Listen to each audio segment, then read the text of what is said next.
நாங்கள் நினச்சி கூட பார்க்க முடியாத அளவுக்கு, கற்பனை பண்ணி பார்க்க முடியாத அளவுக்கான மிகப்பெரிய போதைப்பொருள் மாஃபியா. 50 டன்ஸ், ஜோதிச்சு பாருங்க, 50,000 கிலோகிராம் போதைப்பொருள். அது ரோ சப்ஸ்டன்ஸ், போதைப்பொருளும் கிடையாது, ஐஸ் போதைப்பொருளை உருவாக்குறதுக்காக பயன்படுத்தப்படுற ஒரு ரசாயனம். இந்த விக்ரம் படம் நீங்கள் பார்த்துருப்பீங்க. அந்த விக்ரம் படத்தில் ஒரு கண்டெய்னர் மாட்டுப்படும் தானே, 800 கிலோகிராம், கிட்டத்தட்ட 1 டன் போதைப்பொருள் மாட்டுப்படும். அது போதைப்பொருள் கிடையாது, கொக்கைனை உருவாக்குறதுக்காக பயன்படுத்தப்படுற. அதை வச்சுக்கொண்டு 1 டன் அந்த ரோ சப்ஸ்டன்ஸை வச்சுக்கொண்டு 1000 டன்ஸ் கொக்கைனை உருவாக்க முடியும்.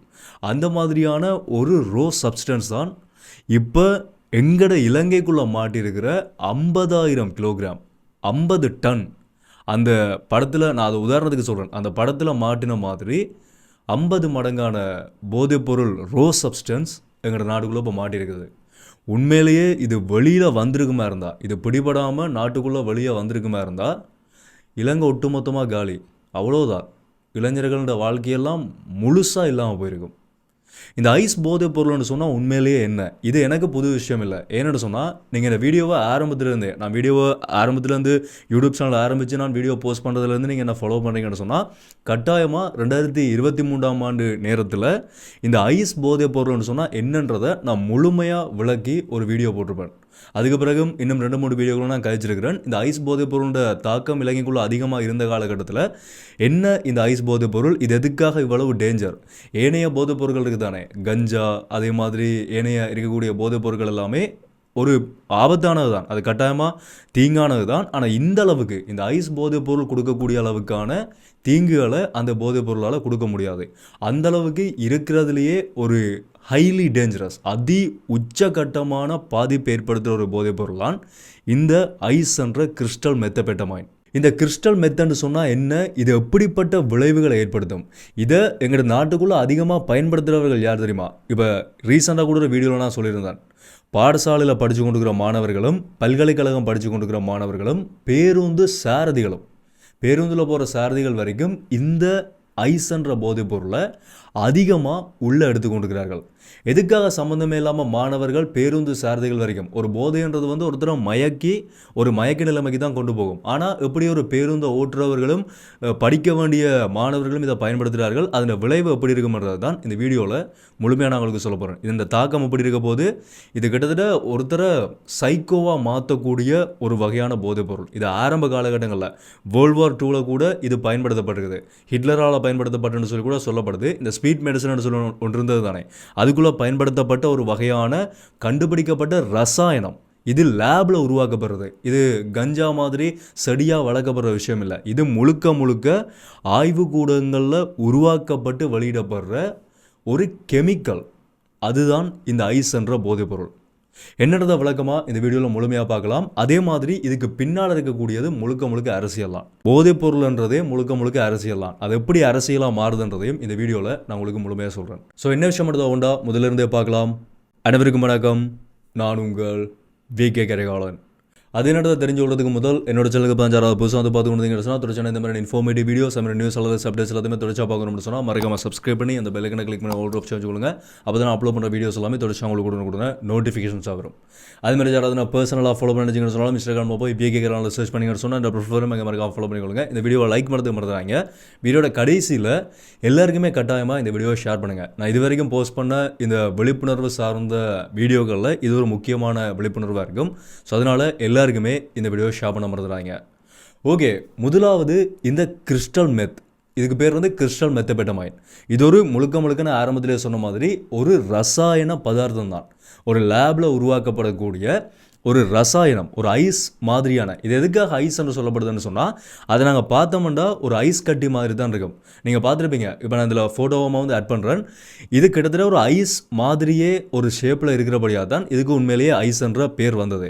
ஆனால் இதன் உண்மையான, அதாவது ரசாயன ரீதியான பேர் என்னென்னு சொன்னால் கிறிஸ்டல் மெத்தபெட்டமைன், அதான் இந்த பேர். இந்த போதைப் பொருள் எப்போ முதலாக கண்டுபிடிக்கப்பட்டதாக சொல்லப்படுதுன்னு சொன்னால் 2ஆம் உலகப் போர் காலகட்டத்தில் ஹிட்லரால் தன்னுடைய நாசி படைகளுக்கு தொடர்ச்சியாக அவர்கள் போர் செய்யணும்ன்ற காரணத்துக்காக அவர்களுக்கு கொடுக்கறதுக்காக கண்டுபிடிக்கப்பட்ட ஒரு போதைப் பொருளாக தான் இந்த கிறிஸ்டல் மெத் சொல்லப்படுது.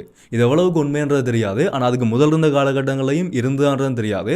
ஆனால் இப்போ வரைக்கும் சொல்லப்படக்கூடிய தகவல்களின்படி ஹிட்லரால் தான் இந்த போதைப் பொருள் உருவாக்கப்பட்டு அந்த போர் காலகட்டத்தில் நாசிக் படைகளுக்கு கொடுக்கப்பட்டு அந்த போர் முடிஞ்சதுக்கு பிறகு, 2ஆம் உலகப் போர் முடிஞ்சதுக்கு பிறகு ஜெர்மனியில் முழுமையாக தடை செய்யப்படுது. இப்போ ஜெர்மனிக்குள்ளே இந்த போதைப் பொருளை பயன்படுத்த முடியாது. ஜோதிச்சு பாருங்க, ஒரு நாட்டில் உருவாக்கப்பட்டு இந்த உலகத்தில் இருக்கக்கூடிய சில ஆபத்தை ஏற்படுத்தக்கூடிய பொருட்கள் எல்லாமே இந்த மாதிரி தான். இந்த சாக்லேட் எடுத்துக்கொண்டா நாங்கள் எல்லாருமே நல்லா சாக்லேட் சாப்பிடுவோம். ஆனால் சாக்லேட்டை உருவாக்கக்கூடிய சில நாடுகளில் அங்கே இருக்கக்கூடிய குழந்தைகளுக்கு 3 வயசுகளை சாக்லேட் சாப்பிட்றதுக்கு தடை இருக்கும். அதே மாதிரி இன்னும் ஒரு சில பொருட்கள் நாங்கள் பயன்படுத்துகிறத அந்த உருவாக்கக்கூடிய நாடுகளில் பயன்படுத்த முடியாது. கார்ட்டூன் அந்த மாதிரி தான் இந்த கிறிஸ்டல் மெத் போதைப் பொருள் உருவாக்கப்பட்ட நாடுகளில் எங்கே அது ஆரம்பத்தில் உருவாக்கப்பட்டதோ அந்த நாட்டிலேயே முழுமையாக தடை செய்யப்பட்டு முழுமையாக அகற்றப்பட்ட ஒரு போதைப் பொருளான் கொஞ்சம் கொஞ்சமாக ஏனைய நாடுகளுக்குள்ளே பரவி பெரும்பாலான நாடுகளில் இப்போ போதைப் பொருளை அனுமதிச்சிருக்கக்கூடிய நாடுகள் கூட சில நாடுகளில் கஞ்சா ஒரு குறிப்பிட்ட கணக்கில் பயன்படுத்தலாம்னு சொல்லப்படுது. சில இடங்கள் நீங்கள் பார்த்துருப்பீங்க. அந்த மாதிரி அப்படி போதைப் பொருளுக்கு அனுமதி வழங்கியிருக்கக்கூடிய நாடுகளில் கூட இந்த ஒரு குறிப்பிட்ட ஐஸ்ன்ற கிறிஸ்டல் மெத்தபெடமைன் போதைப் பொருளை பயன்படுத்தவே முடியாது. முழுமையாக ஒரு கடுமையான தடை விதிக்கப்பட்ட போதைப் பொருள்தான் இந்த கிறிஸ்டல் மெத். அப்படி இதன் விளைவு எப்படி இருக்கும்னு சொல்லி கேட்டீங்கடா, எதுக்காக இவ்வளவு ஒரு மோசமான போதைப் பொருளாக இது சொல்லப்படுதுன்னு சொன்னால், இந்த போதைப் பொருளை உள்ளே எடுக்கக்கூடியவருடைய செயற்பாடு எப்படி இருக்கும்னு சொன்னால், வளமையாக கஞ்சா போதைப் பொருளை ஒருத்தர் உபயோகிக்கிறாருன்னு சொன்னால் நாங்கள் இப்போ வீடியோக்குள்ளேயே பார்த்துருப்போம் தானே, அது உபயோகித்ததுக்கு பிறகு தலையெல்லாம் சுற்றுற மாதிரி போய் அப்படியே மயங்கி விழுகிற மாதிரியான ஒரு மயக்கமான நிலைமைக்கு தான் போதைப் பொருளை பயன்படுத்தினதுக்கப்புறம் போவார்கள். ஆனால் அந்த ஐஸ் போதைப் பொருளை என்ன செய்யும்னு சொன்னால், அந்த ஐஸை எடுத்த ஒரு குறிப்பிட்ட நேரத்துக்கு ஒரு 10 நிமிஷத்துக்கோ இல்லாட்டி ஒரு 1 மணித்தியாலம் 2 மணித்தியாலங்களுக்கு அவர்கள் வளமையாக செய்கிற செயல்பாடுகளை விட பல மடங்கு வேகமாக அந்த செயல்பாடுகளை செய்ய முடியும். பேருந்து ஓட்டுநர்கள்னு சொன்னால் நித்திரை கொள்ளாமல் பேருந்தோ ஓட முடியும். அதே மாதிரி படிக்கிற மாணவர்கள், பாடசாலையில் படிக்கிற மாணவர்களுக்கு தொடர்ச்சியாக நித்திரை முழிச்சு படிக்கணும்ன்றதுக்காகவும் அதிகமாக அவங்களோட பெர்ஃபார்மன்ஸ் அதிகரிக்கணும்ன்றதுக்காகவும் தொடர்ச்சியாக படித்து நிறைய மார்க்ஸ் எடுக்கணும், நிறைய விஷயங்களை செய்யணும்ன்றதுக்காக அதிகமான படிப்பின் ப்ரெஷர் காரணமாக கூட இந்த போதைப் பொருளுக்கு அடிமையாகி இந்த போதைப் பொருளை பயன்படுத்த ஆரம்பிக்கிறார்கள். இந்த ஒரு படத்தில் கூட வரும், விக்ரம்ன்ற ஒரு படத்தில் அதே மாதிரி தான் அந்த எக்ஸாக்டாக அந்த ஸ்பீடுன்ற ஒரு மெடிசன் எடுத்ததுக்கு பிறகு அவங்களோட செயல்பாடு வேகம் அதிகரிக்கிற மாதிரி இந்த ஐஸ் போதைப் பொருளாலையும் ஏற்படக்கூடிய விளைவுகள் அதே மாதிரி தான் இருக்கிறதா சொல்லப்படுது. இந்த ஐஸ் தான் இருக்கிறதுலையே ஒரு பயங்கர ஆபத்தை ஏற்படுத்தக்கூடிய போதைப் பொருளாக சொல்லப்படுது. ஆபத்தை ஏற்படுத்தும்னு சொல்கிறேன். அப்படி என்னடா ஆபத்தை ஏற்படுத்தும்னு கேட்டிங்கன்னு சொன்னால் அதுதான் நான் அடுத்ததாக சொல்ல போகிறேன். இது என்ன செய்யும்னு சொன்னால், மனிதனினுடைய உளவியல் ரீதியான தாக்கத்தை பெரிய அளவில் அதிகரிக்கும். நான் சொன்னேன் தானே, ஏனைய போதைப் பொருட்களை உள்ளெடுக்கும் போது அது ஒரு மயக்கமான நிலைமைக்கு தான் கொண்டு போகும். இந்த போதைப் பொருள் எடுக்கும்போது மட்டும்தான் அவர்களோட உற்சாகம் அதிகரிக்க ஆரம்பிக்கும். ஆனால் அதே வேகத்துக்கு எவ்வளவுக்கு அந்த உற்சாகம் அதிகரிக்குதோ அதே வேகத்துக்கு அவர்கள் மொத்தமாக சுருண்டு போயிடுவார்கள். 2ஆம் உலகப் போர் காலகட்டத்தில் நாசிக் படைகளுக்கு கொடுக்கப்பட்ட இந்த போதைப் பொருள் திரும்பவும் அவர்களுடைய படைகளையே அவர்கள் கொள்கிற அளவுக்கு அதிகமான ஸ்ட்ரெஸ், அதிகமான மன அழுத்தம், யாருன்றதையே தெரியாமல், அப்பா யார், அம்மா யார், அக்கா அண்ணா யார், தம்பி தங்கச்சி யார் உங்களுக்கு முன்னால் இருக்கவர்கள் யார், இது எதுவுமே தெரியாமல் ஒரு உளவியல் ரீதியான கடுமையான அழுத்த தாக்கத்துக்கு உள்ளாகக்கூடிய ஒரு உளவியல் பிரச்சனையை உருவாக்கக்கூடியதான் இந்த ஐஸ் போதைப் பொருளினுடைய ஒரு கொடூரமான ஒரு விளைவு. இது மட்டும் இல்லை, உள்ளுக்குள்ளே இன்னும் அதிகமான உடல் ரீதியான பிரச்சனைகளை, இந்த கிட்னி ஃபெயிலியர் ஆகிறது, அதே மாதிரி உள்ளுக்குள்ளே குடல் கருகி போகிறது, அதுக்குள்ளே ஏற்படக்கூடிய பாதிப்புகள்ன்றது சொல்ல முடியாத அளவுக்கான பெரிய அளவிலான பாதிப்புகளை ஏற்படுத்தக்கூடிய ஒரு போதைப்பொருள் தான் இந்த கிறிஸ்டல் மெத் போதைப்பொருள். இதில் என்ன பிரச்சனைன்னு சொன்னால், ஏனைய போதைப் பொருட்களை பயன்படுத்தக்கூடிய அந்த போதைக்கு அடிமையானவர்களை நாங்கள் மீட்டெடுக்கலாம். இப்போ கஞ்சா பயன்படுத்துகிறவர் குறிப்பிட்ட காலம் ஒரு 6 மாதம் அவரை எதுவுமே பயன்படுத்த விடாமல் ஒரு இடத்துல வச்சுக்கொண்டு அவருக்கு தொடர்ச்சியான உளவல ஆலோசனைகளை வழங்கி கொண்டே இருந்தால் அவரை ஓரளவுக்கு அந்த போதைப் பொருள் மீட்டு எடுத்துடலாம். ஆனால் ஐஸ் போதைப் பொருளுக்கு முழுமையாக ஒருத்தர் அடிமையாகிட்டாருன்னு சொன்னால், உண்மையாக சொல்ல போனால் அவரை மீட்டெடுக்கிறது கஷ்டம்னு தான் சொல்லப்படுது.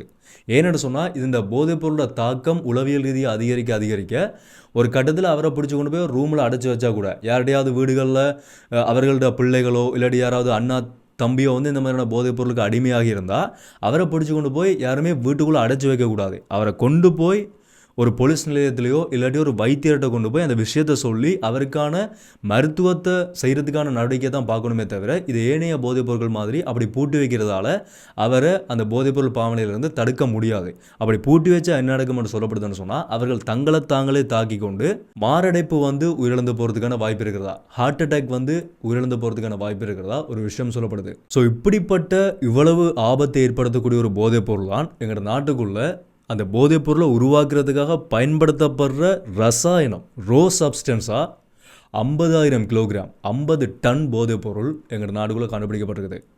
22 மில்லியன் மக்கள் இல்லை, அது 22 மில்லியனை தாண்டி ஒரு 100 கோடி மக்களாக இருந்தாலும் அத்தனை பேரையுமே அழிக்கக்கூடிய அளவுக்கான போதைப் பொருளான் அந்த 50,000 கிலோகிராம் சப்ஸ்டன்ஸ். அதை வச்சுக்கொண்டு 500,000 கிலோகிராம் வரைக்கும் போதைப் பொருளை கூட உருவாக்குறதுக்கான வாய்ப்புகள் அதிகமாக இருக்குது. ஸோ அப்படிப்பட்ட ஒரு ஆபத்தை ஏற்படுத்தக்கூடிய போதைப் பொருளை தான் எங்களோட நாட்டுக்குள்ளே 2 கண்டெய்னர்ஸில் கொண்டு நிலத்துக்கு கீழே புதைச்சி வச்சும் இன்னொரு இடத்துல இந்த பூக்கண்டுகளுக்கு கீழே கற்கள் மாதிரி ஒரு வெள்ளை கற்கள் மாதிரி அடுக்கி வச்சும் இப்போ எங்கள் நாட்டுக்குள்ளே கண்டுபிடிக்கப்பட்டிருக்குது. இந்தோனேஷியாவில் கைது செய்யப்பட்ட இலங்கையினுடைய அந்த பாதாள உலக குழுக்கள் தலைவர்களால் கொடுக்கப்பட்ட தகவல்களினுடைய அடிப்படையில் தான் இப்போ கொஞ்சம் கொஞ்சமாக இந்த போதைப் பொருட்கள் மீட்கப்பட்டு கொண்டு வருது. இதில் இன்னொரு விஷயம் என்னென்னு சொன்னால் இந்த ரணில் விக்ரமசிங்க அவர்கள் ஜனாதிபதியாக இருந்த காலகட்டத்தில் யுக்தியான்னு சொல்லி ஒரு போதைப்பொருள் ஒழிப்பு நடவடிக்கை நடந்தது தானே இலங்கைக்குள்ளே. நிறைய போதைப்பொருள் கடத்தக்காரர்கள் அதே மாதிரி போதைப்பொருள் பயன்படுத்துகிறார்கள், நிறைய பேர் கைது செய்யப்பட்டார்கள். ஒவ்வொரு நாளுமே ஆயிரக்கணக்கில் கைது செய்யப்பட்ட செய்திகளை எங்களால் பார்க்கக்கூடிய மாதிரி இருந்தது. அது இப்போ இலங்கைக்குள்ளே கைது செய்யப்பட்ட முன்னாள் போலீஸ் அதிபர் ஐஜிபி தேசபந்து தண்டகோன் அவர்கள் பதவி ஏற்றுக்கொண்ட காலகட்டத்தில் தான், அவர் இடையில தான் போலீஸ் அதிபராக பதவி ஏற்றுக்கொண்டார்.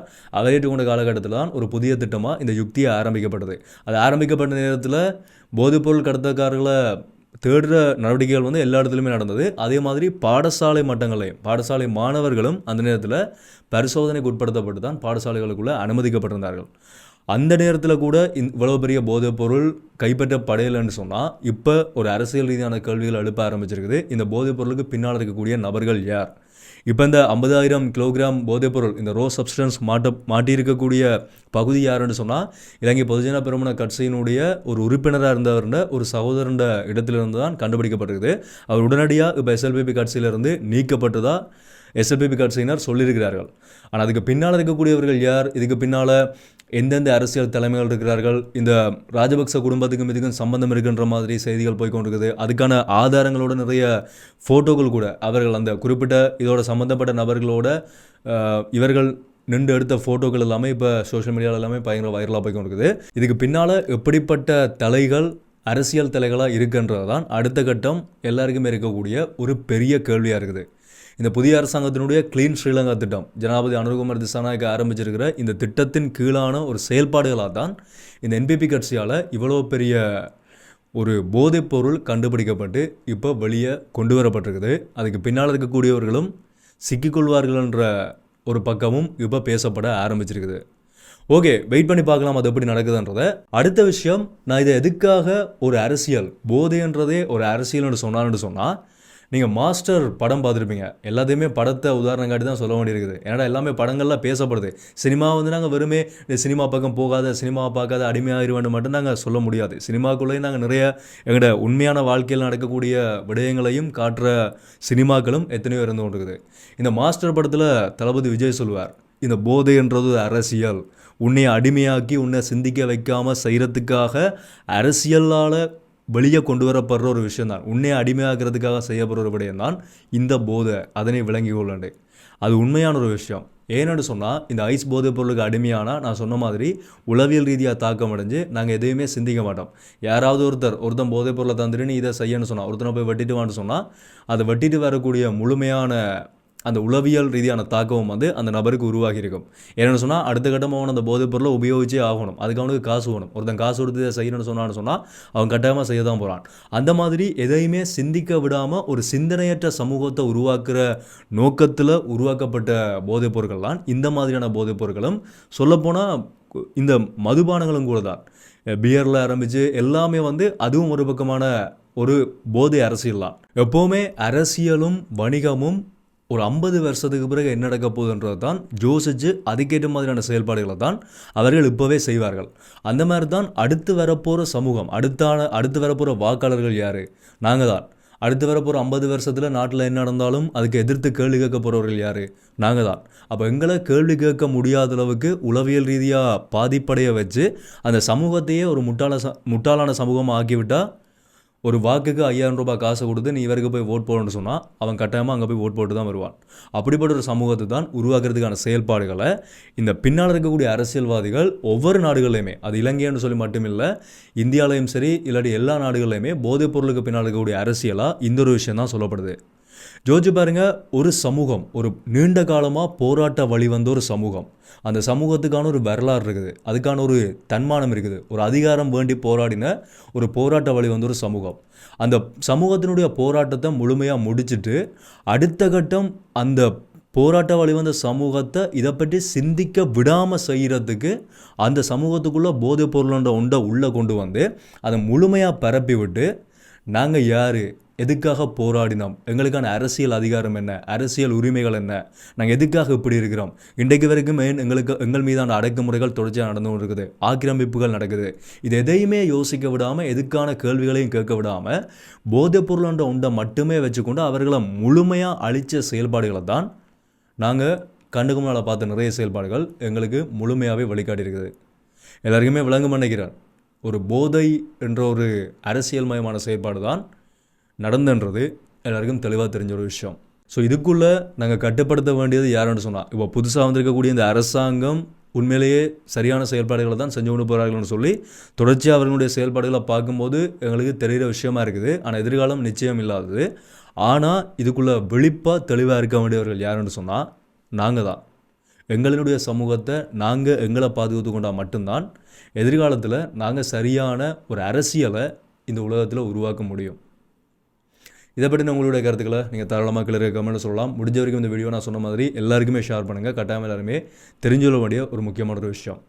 இனிமேல் சப்ஸ்கிரைப் பண்ணாமல் இருந்தீங்கன்னு சொன்னால் சப்ஸ்கிரைப் பண்ணி அந்த பெல் ஐக்கனை கிளிக் பண்ணி ஒரு ஆப்ஷன் கொடுங்க. அப்போ நான் அப்லோட் பண்ணுற வீடியோஸ் எல்லாமே தொடர்ச்சி உங்களுக்கு கூட நோட்டிஃபிகேஷன்ஸாக வரும். ஸோ மீண்டும் ஒரு வீடியோவில் சந்திப்போம். நன்றி.